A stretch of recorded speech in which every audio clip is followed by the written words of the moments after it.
একদিন তোমার মাটির দেহ থাকবে না রে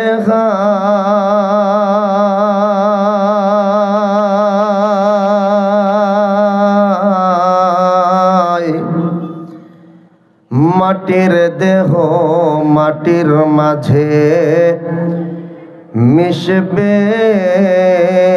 রে ধুলাই। একটু আওয়াজ দিয়ে বলেন কথা ঠিক কিনা? একদিন তোমার মাটির দেহ থাকবে না রে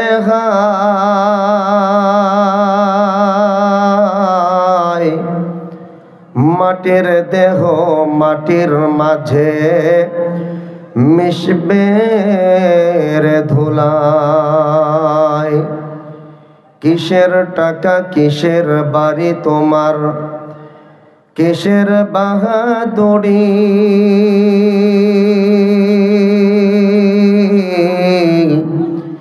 সঙ্গে তোমার কেউ যাবে না, পুরুষ কিংবা নারী।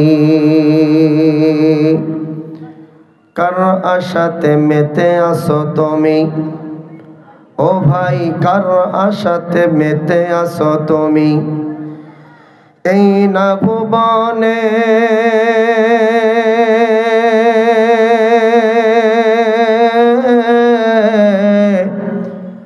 মরে গেলে থাকবে পড়ে 3.5 হাত কবরে। এখনো তো সময় আছে, এখনো তো সময় আছে, হও না হুঁশিয়ার। আল্লাহর কাছে তওবা করো, আমার আল্লাহ বড় মেহেরবান। সকলে মোহাব্বতে কালমা পড়েন, লা ইলাহা ইল্লাল্লাহ, লা ইলাহা। বৃদ্ধ বাবাজিরা, আমার যুবক ভাইরা, জিকিরের সাথে সাথে সামনের খালি জায়গাগুলো পূরণ করে নেই। আলহামদুলিল্লাহ আলহামদুলিল্লাহি নাহমাদুহু ওয়া নুসাল্লি আলা রাসূলিহিল কারীম। আম্মা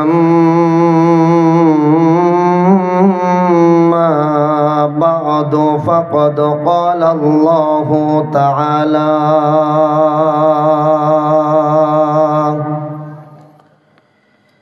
في كلامه المجيد وفي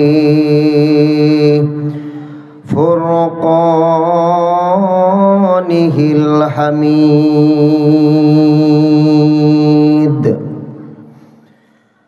أعوذ بالله من الشيطان الرجيم. بسم الله الرحمن الرحيم.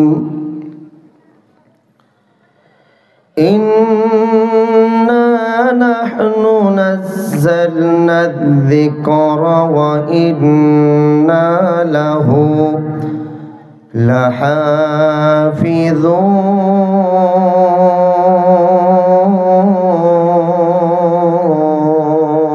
لحافظون. صدق الله العظيم. وقال النبي صلى الله عليه وسلم خيركم من تعلم القرآن وعلمه أو كما قال عليه الصلاة والسلام.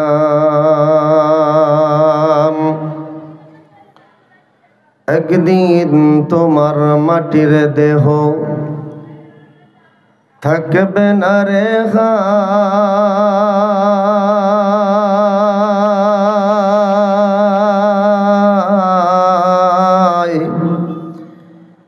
মাটির দেহ মাটির মাঝে মিশবে রে ধুলাই। একটু আওয়াজ দিয়ে বলেন কথা ঠিক কিনা? একদিন তোমার মাটির দেহ থাকবে না রে হায়,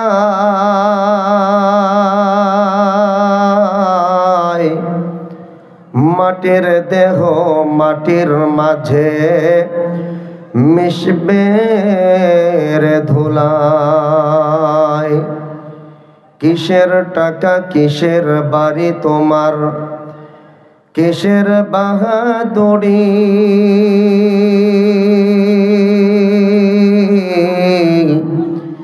সঙ্গে তোমার কেউ যাবে না, পুরুষ কিংবা নারী। কার আশাতে মেতে আসো তুমি, ও ভাই কার আশাতে মেতে আসো তুমি, এই না ভুবনে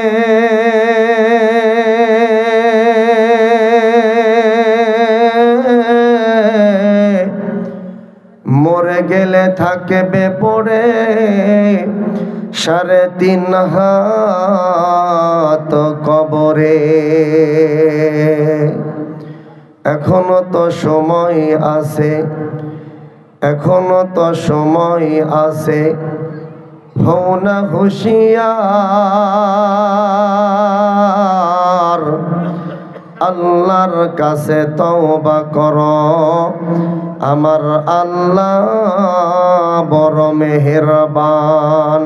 সকলে মোহাব্বতে কালমা পড়েন, লা ইলাহা ইল্লাল্লাহ, লা ইলাহা।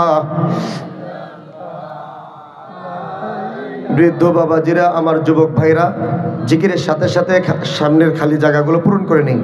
সকলে উঠে আসেন, বারবার যেন বলতে না হয়। ভাই আসেন, মাহফিলের আদবটা রক্ষা করি, সকলে আসেন। আর আসার সময় আমার অনেক যুবক ভাইদেরকে দেখলাম, অনেক বৃদ্ধ বাবাজিদেরকে দেখলাম, আমরা অনেকেই রাস্তাঘাটে ব্যস্ত আছি কেনাকাটায়।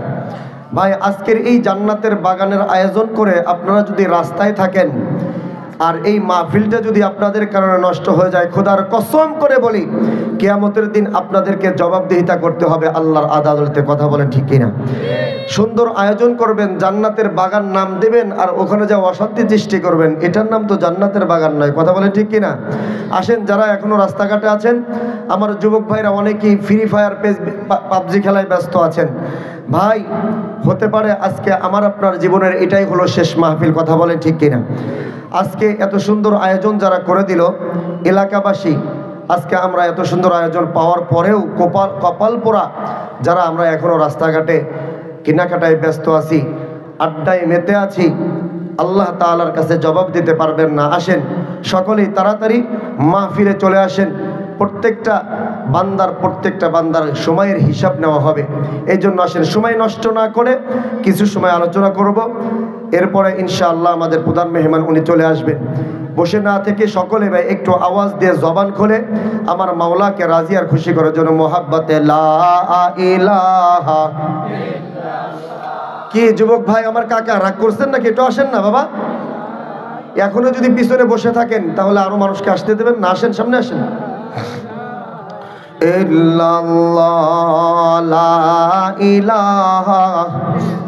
অনেকে আছে চিন্তা করতেছে হুজুরের যদি টান টুন ভালো না হয় চলে যাবো ঘা। হ্যাঁ, টান শোনার জন্য যদি আসেন তাহলে আগে থেকে ভাগেন, কারণ সবসময় তো আর টান দিয়ে ওয়াজ করা যায় না। আমরা আসছি হলো কোরআন হাদিস থেকে কথা শোনার জন্য। কথা বলেন ঠিক কিনা? এন্ড কোন বক্তা কিভাবে ওয়াজ করলো এই চিন্তা যদি করে নিয়ে আসি তাহলে ভিতরে কিছুই ঢুকবে না। ভাঙা ভাঙা কথার ভিতরে তো কথার দামি কথা হতে পারে। আমরা সকলে আসি বক্তার চেহারা কেমন, বক্তাটা কেমনে কার মতন টান দেয় এটা শোনার জন্য আসি। এই জন্য আজকের মাহফিলগুলো তো হেদায়েত হয় না, মানুষ কিছুই নিয়ে যেতে পারে না। যে আওয়াজ দিয়ে আমরা জিকির করতেছি, যতগুলো মানুষ হয়েছে প্রত্যেকেই যদি জবান খুলে আমরা জিকির করি, আওয়াজ দিয়ে জবান খুলে আমরা যদি জিকির করতাম তাহলে দেখা যায় তো রাস্তাঘাটের যারা আছে ওরা ভয়তে হলেও চলে আসতো। কথা বলেন ঠিক কিনা? একটু আওয়াজ দিয়ে সকলেই বলবেন তো আমাদের জবান দিয়েছেন কে? পিছনের মানুষ বড় আলসে, ওরা চিন্তা করতেছে যদি গলা আগেই দাবা ফেলাই তাইলে তো প্রধান বক্তার সময় কি করব। ভাই একটু আওয়াজ দিয়ে বলেন জবান দেওয়ার মালিক কে? আর একটু আওয়াজ দিয়ে বলেন কে? জবান দিয়েছেন আল্লাহ। এই আল্লাহ তাআলার দেওয়া জবান দিয়ে আল্লাহ তাআলার নাম নিতে আমাদের কষ্ট আছে নাকি আল্লাহ তাআলার সাথে আমাদের কোনো শত্রুতামি আছে? যে গত বছর নান্দিয়ারা আমাদের এলাকায় আমাদের জমিতে হয়েছে 50 বিঘা, এবার আল্লাহ দিয়েছে 40 বিঘা, যা রাগ করলাম নাম নিবই না, এরকম হয়েছে? আল্লাহ তাআলার নাম যে যত জবানে জারি রাখবে, আমার বন্ধুগণ আল্লাহর রাসূলের একটা হাদিস আমি আপনাদের সামনে উপস্থাপন করি। রাসূলুল্লাহ সাল্লাল্লাহু আলাইহি সাল্লাম বলেন, আমার যেই উম্মতের জিহ্বাটা আল্লাহ আল্লাহ জিকির দ্বারা তরতাজা থাকবে, আমার রাসূল বলেন ওই বান্দার মৃত্যুর সময় আমার আল্লাহ কালেমা নসিব করে দেবে। একটু আওয়াজ দিয়ে বলেন না সুবহানাল্লাহ। আর একটু আওয়াজ দিয়ে বলি সুবহানাল্লাহ। আমার বন্ধুগণ, আজকে আমি আপনি দুনিয়ার জমিনে দেখেন না বাবা, গুনাহ করতে না চাইলেও আমাদের গুনাহ হয়ে যায়। রাস্তায় বের হলেই গুনাহ হয়েই যায়, মনের অজান্তেও গুনাহ হয়ে যায়। আর বান্দা যখন গুনাহ করে, গুনাহ করার দ্বারা বান্দার কলবের ভিতরে কালো একটা দাগ পড়ে যায়, মরিচা পড়ে যায়। দুনিয়াতে দেখবেন একটা লোহা যদি পানিতে কিছুদিন পুঁতে রাখা যায়, মাটিতে পুঁতে রাখা যায়, একটা সময় ওই লোহার ভিতরে ঝোম পড়ে যায়, মরিচা পড়ে যায়। কথা বলে ঠিক কিনা? আর ওই লোহার মরিচা পরিষ্কার করার জন্য রেতের অথবা কামারের কাছে নিলে কামার হাতুড়ি দিয়ে পিটায়া পিটায়া লোহাটাকে, ঝোমটাকে পরিষ্কার করে দেয়। তদ্রূপভাবে বান্দা যখন গুনাহ করে, গুনাহ করার দ্বারা বান্দার কলবের ভিতর মরিচা পড়ে যায়, ঝোম ধরে যায়। যার কারণে দেখবেন বাবা, আমরা মসজিদে গেলে এই ময়লা আবর্জনা যুক্ত কলব নিয়ে মসজিদে যাই, আমাদের বসে থাকতে ভালো লাগে না। কথা বলেন ঠিক কিনা? মসজিদে একটু আল্লাহ তাআলাকে রাজি খুশি করার জন্য ইবাদত করব, একটু বেশি সময় দেব, আমাদের ওই মসজিদ ঘরে মন বসে থাকে না, মন শুধু উরু উরু করে কখন মসজিদ থেকে বের হবো। কথা বলেন ঠিক কিনা? অথচ কথা তো এরকম ছিল না। সাহাবায়ে কেরামের যুগটা কেমন ছিল? একজন সাহাবী আর একজন সাহাবীর বাড়িতে আসছে, দরজায় নক করছে, বাচ্চা একটা মেয়ে বের হয়ে আসছে। সাহাবী জিজ্ঞাসা করছে, মা তোমার বাবা কোথায়? বলেছে বাবা তো মসজিদে গেছে, কখন আসবে? মেয়েটা উত্তর দেয়, চাচা আব্বু যেহেতু মসজিদে গেছে আল্লাহ তাআলার ইবাদত করার জন্য, মসজিদে গেছে আল্লাহ তাআলাকে রাজি আর খুশি করার জন্য, কখন মসজিদ থেকে আসবে, কখন তার ইবাদত শেষ হবে এটা তো বলতে পারি না, তবে বাবার আসতে অনেক সময় লাগবে। একটু আওয়াজ দিয়ে বলেন না আল্লাহু আকবার। বাজারে গেছে সাহাবায়ে কেরাম, বাড়িতে একজন আসছে, জিজ্ঞাসা করছে, মা তোমার বাবা গেছে কোথায়? কয় বাবা তো বাজারে গেছে। কখন আসবে? বাজার যেহেতু দুনিয়ার মধ্যে সবচাইতে নিকৃষ্ট জায়গা, সবচাইতে খারাপ জায়গা, তাহলে বাবার কাজ শেষ হইতে দেরি হবে, বাবা বাড়িতে আসতে দেরি করবে না। একটু জোরে বলেন না আল্লাহু আকবার। আর আমাদের অবস্থা হলো উল্টা। আমরা বাজারে গেলে, আমাদের বাসায় কেউ আসলে যদি জিজ্ঞাসা করে, মা তোর বাবা গেছে কোথায়? কয় বাজারে গেছে। কখন আসবে? এইটা তো বলতে পারি না। বাজারে যেহেতু গেছে, আড্ডা মারবে, বন্ধু বান্ধবের সাথে চা খাবে, একজন আরেকজনের নামে গীবত করবে, শিকায়েত করবে, পর নিন্দা করবে, একজন আরেকজনের দোষ নিয়ে আলোচনা করবে। কথা বলেন ঠিক কিনা? আমাদের হলো এই অবস্থা। বাজারে গেলে আমরা বাড়িতে আসবো কখন, এটা আমাদের বাড়ির মানুষও বলতে পারে না। আর মসজিদে যদি যাই, আমার বাড়িতে কেউ যদি আমার খোঁজ নেওয়ার জন্য আসে, যদি জিজ্ঞাসা করে তোর বাবা গেছে কোথায়? মসজিদে গেছে। কখন আসবে? নামাজ শেষ হইতে দেরি হবে, বাবার মসজিদ থেকে বের হইতে দেরি হবে না। হায়রে মুসলমান আমরা! সাহাবায়ে কেরাম মসজিদে গেছে, কখন আসবে বলতে পারে না। বাজারে গেছে, সঙ্গে সঙ্গে চলে আসবে, কাজ শেষ হইতে দেরি হবে, আসতে দেরি হবে না। আর আজকে আমরা বাজারে গেলে ঘন্টার পর ঘন্টা আমাদের বাজারে সময় নষ্ট হয়ে যায়। আর আমরা মুসলমান বলি কোরআন তেলাওয়াত করার সময় আমরা পাই না। কথা বলেন ঠিক কিনা? কি জন্য কথাগুলো বলতেছিলাম? আমাদের এই কলবের ভিতরে ময়লা জমে গেছে, ঝোম পড়ে গেছে, যার কারণে মসজিদে গেলে মসজিদে মন টেকে না। আরে ভাই, আল্লাহ তাআলা যে কোরআন সম্পর্কে বলেছে, ওয়া ইযা কুরিআল কুরআন ফাসতামিউ লাহু ওয়া আনসিতু লাআল্লাকুম তুরহামুন, বান্দা তোমাদের মাঝে যখন কোরআন তেলাওয়াত করা হয়, তোমরা চুপচাপ দিলের কান লাগায়া কোরআন তেলাওয়াত শোনো, কেননা ওই সময় আমি আল্লাহর রহমত আর বরকত বান্দা তোমাদের উপর নাজিল হতে থাকে। একটু আওয়াজ দিয়ে বলেন না সুবহানাল্লাহ। আমাদের মসজিদের ইমাম সাহেব নামাজের ভিতরে কোরআন তেলাওয়াত করে কি করে না? কোরআন তেলাওয়াত করে প্রত্যেকটা ইমাম সাহেব। আমরা যদি দিলের কান লাগায় কোরআন তেলাওয়াত শুনি, মজা লাগার কথা। আমরা দিলের কান লাগায় শুনি না, কলবের ভিতরে ময়লা আবর্জনা গুনাহ করতে করতে ময়লা আবর্জনায় ভরে গেছে। এখন দেখবেন অধিকাংশ, বিশেষ করে ফজর নামাজের সময় ইমাম সাহেবরা যখন একটু কিরাতটা লম্বা করে, আমার বন্ধুগণ দেখবেন যাদের কাশি নাই, হাঁপানি রোগ জীবনেও নাই, যাদের পাতলা পায়খানা নাই, এই আল্লাহর বান্দাও পিছর থেকে ইমাম সাহেবকে এমনভাবে নক করে শুরু করে দেয়। কথা বলেন ঠিক কিনা? কারণ কি? ইমাম সাহেবকে সে তাগিদ দিতেছে, সংকেত দিতেছে, হুজুর কিরাতটা একটু ছোট করেন, কষ্ট হইতেছে। কথা বলেন ঠিক কিনা? কষ্ট লাগতেছে আপনাদের? এটা হলো বাস্তব কথা। কারণ কি? কোরআন তেলাওয়াত শুনতে আমাদের মজা লাগে না। আরে ভাই, মজা লাগবে কেমন করে? দিলের ভিতরে ময়লা জমে গেছে, ময়লাকে পরিষ্কার করো। ময়লাকে পাক পরিষ্কার পরিচ্ছন্ন করে তুমি মসজিদে যাও, ইমাম সাহেব কোরআন তেলাওয়াত করবে, তোমার শুধু কোরআন তেলাওয়াত শুনতেই মনে যাবে, কোরআন তেলাওয়াত করবে। আরে কোরআন তেলাওয়াত শুনবা তো তোমার চোখ দেয়া যার যার যার যার করে পানি বের হতে থাকবে। একটু আওয়াজ দেয়া বলেন না সুবহানাল্লাহ। এই জন্য ওই দিলটাকে, আমার বন্ধুগণ, দুনিয়াতে লোহার ময়লাকে পরিষ্কার করার জন্য তো রেত আবিষ্কার হয়েছে, কিন্তু এই দিলের ময়লা কেমনে পরিষ্কার করবেন? এই দিলের ময়লাকে পরিষ্কার করার জন্য আমার মাওলা পাক রব্বুল আলামিন একটা মলম আবিষ্কার করে দিয়েছেন, ঔষধ আবিষ্কার করেছেন। আর ওই ঔষধটার নাম হলো আমার মাওলা পাকের জিকির। যে যত বেশি জিকির করবে তার দিলটা ততটা পরিষ্কার হবে। আর ওই পরিষ্কার দিল নিয়ে আপনি মসজিদে যাবেন, কোরআন তেলাওয়াত করবেন, আপনার শুধু ইবাদত করতে মজা লাগবে, কোরআন তেলাওয়াত এবং করতে আপনার মজা লাগবে।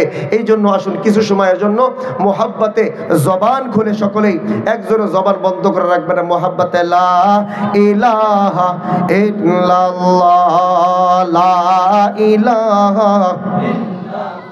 জোড়ে লা ইলাহা ইল্লাল্লাহ, লা ইলাহা।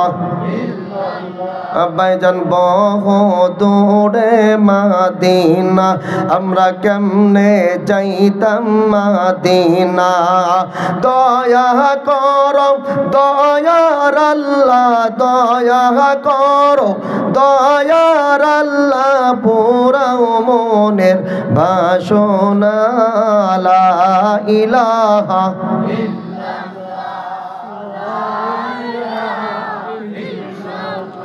জোড়ে লা ইলাহা ইল্লাল্লাহ, লা ইলাহা মাশাআল্লাহ, লা ইলাহা ইল্লাল্লাহ, লা ইলাহা।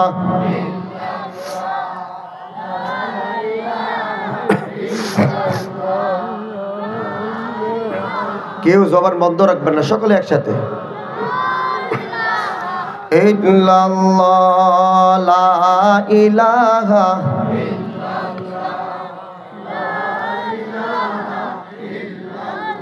লা ইলাহা ইল্লাল্লাহ মুহাম্মাদুর রাসূলুল্লাহ।